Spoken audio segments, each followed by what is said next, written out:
groupe Les Républicains, Pierre-Yves Nazen. Merci, monsieur le maire. Je voudrais dire que d'abord, ce vœu sera représenté au Conseil de Paris, certainement sur des formes différentes, puisque d'ici là, j'aurai rencontré d'autres parents d'élèves et d'autres enseignants, notamment de Philippe et de Curie, pour compléter, puisque nous aussi, nous avons été mis un peu devant le fait accompli. Nous n'avons d'ailleurs été informés de rien en tant qu'élus d'opposition, ni concertés sur rien. Mais ça, c'est un autre sujet. Alain Juppé disait que l'école est la mère de toutes les réformes, et je crois qu'il avait visé juste. Et je crois que là, on peut dépasser les clivages politiques sur ces sujets-là, et qu'une réforme peut être utile. Et là, il y a une réforme. Mais pour qu'elle soit utile, il faut d'abord qu'elle porte une vision globale et qu'elle mette en œuvre des projets et que ces projets se donnent vraiment les moyens de réussir. Il faut une méthode de travail, ça me paraît important. D'abord l'écoute des enseignants, l'écoute des parents d'élèves, pour instaurer le nécessaire dialogue et avoir des échanges, pour avoir une décision qui soit co-construite, pour faire adhérer à la réforme.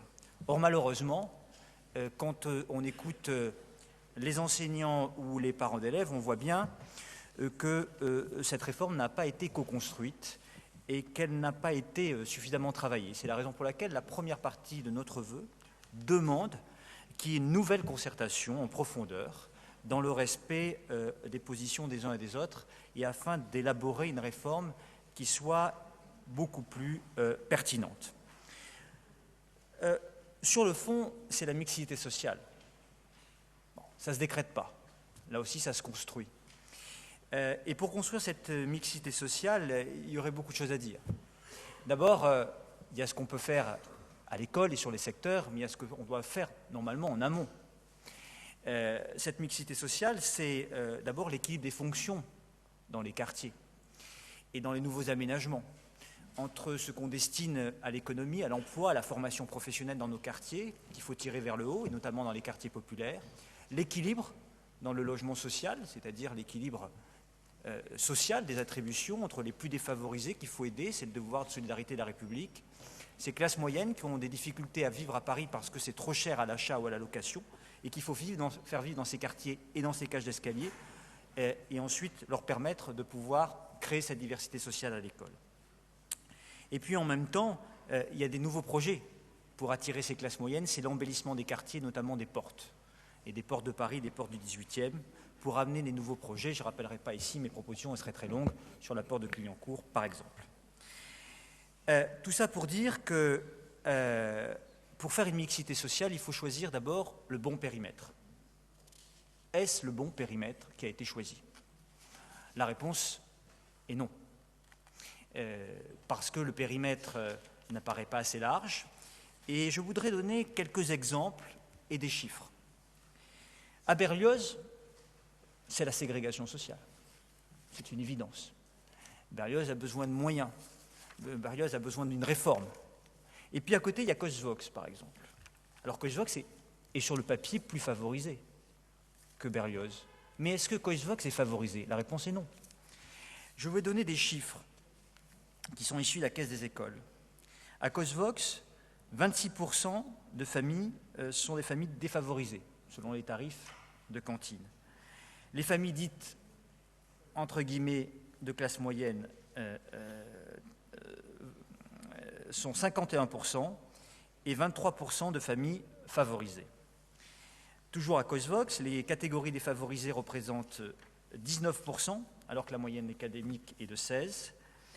Et les catégories très favorisées, c'est-à-dire les catégories A et B, ils sont respectivement de 3 points et de 2 points inférieurs à la moyenne.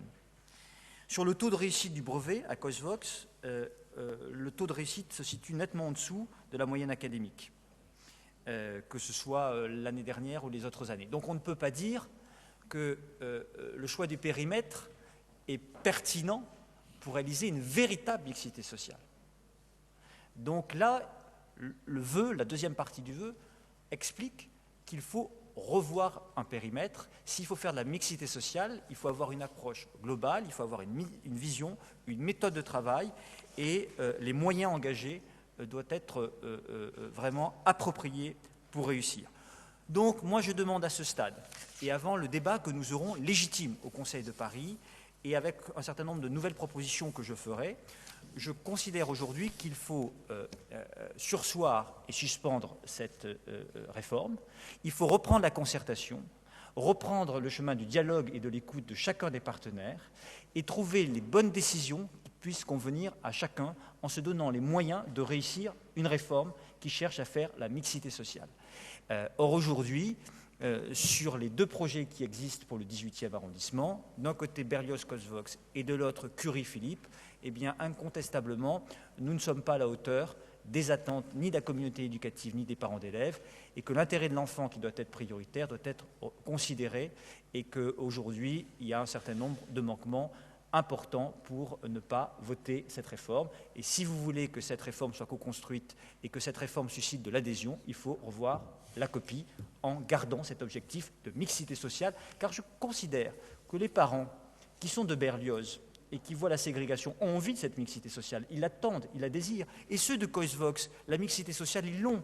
Mais eux, ils attendent que le périmètre soit beaucoup plus large, parce qu'ils savent que ce n'est pas leurs enfants ne sont pas favorisés et que la réussite est en dessous de la moyenne. Et donc là, il y a un problème, il y a un gap.